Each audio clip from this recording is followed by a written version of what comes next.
Hermes, a cunning god. Thus ended Hermes' first wicked prank. Yet it was not to be the only one, for the young god simply could not stay out of mischief. Once he took Poseidon's trident and hid it. Another time he stole Ares' sword. And once he even dared to hide his father's scepter. If Zeus hadn't found it almost immediately, who knows on whom he would have vented his anger.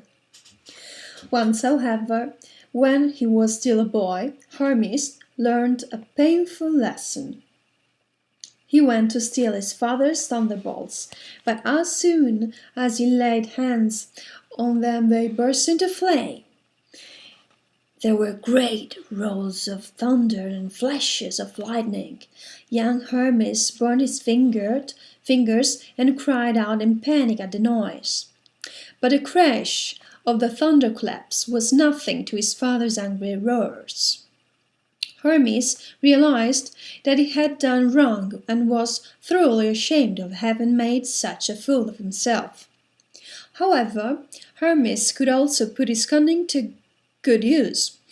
In an early chapter, we saw him steal back Zeus' tendons from Typhoon and thread them into his father's hands and feet again, thus helping him to defeat the hideous monster.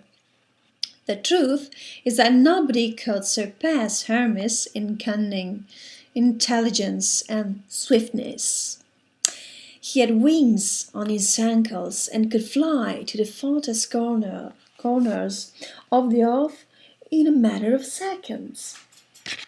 For this reason, he was the messenger of the gods, and a special command of Zeus, who made frequent use of his abilities and assigned him the most difficult tasks.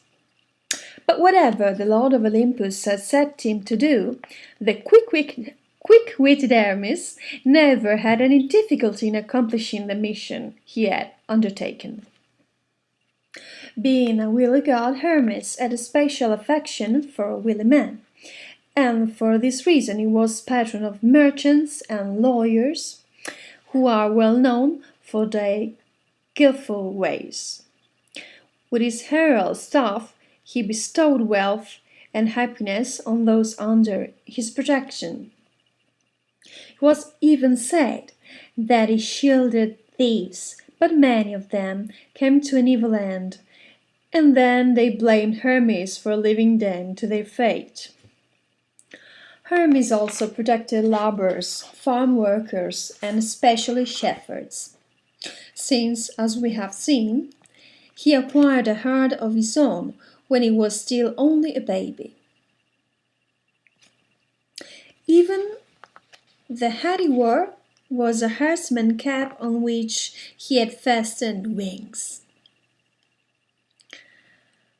As he was young, handsome and strongly built, Hermes loved field sports. He was the patron of athletes and made sure that the rules were observed in all contests. This was why statues of Hermes were to be found by every running track. At crossroads and halfway points along the main routes, travelers would come upon busts of Hermes mounted on pillars. There they could rest secure in knowledge of his protection, for no robber will dare to attack a traveler resting at the foot of one of Hermes' columns. These columns had useful information for travelers inscribed upon them, which was a great assistance to any who had not been along the road before. There was also a thoughtful custom of leaving a little food for hungry travelers at their base. In spite of his crafty tricks and his sly ways, Hermes was one of the most popular of gods with mortals and Olympians alike. There were many who even admired him for his little weakness, but he wanted people to be intelligent and clear-thinking, and those who were he showed a special favor.